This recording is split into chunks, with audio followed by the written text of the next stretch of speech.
It's happened again. Somebody took my trailer.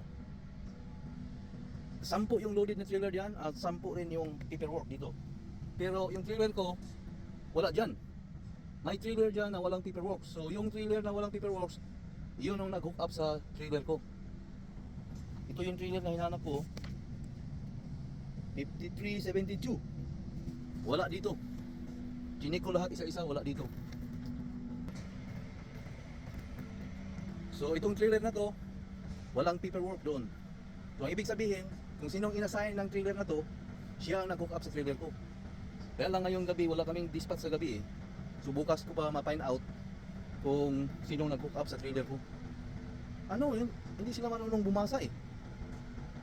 Yan o, 5374. Ang trailer ko, 5372. So ito lang yung diferensya. Yung 4 saka 2. Yung 5372, wala dito, wala dito. Yan o.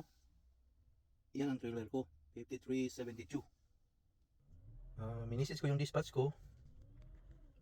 Ang sabi niya, 5372 is in Pennsylvania. So, ang layo na yan. Hindi na ako nagtanong kung dalhin ba yung trailer. Sigurado ako dalhin yung trailer balik dito kasi hindi yun ang order ng customer. At binigyan ako ng ibang load. Ito yung trailer ko, F622. Hindi na ako nagtanong. Problema na nila yun. Sigurado ako dalhin ng driver yung trailer pabalik dito.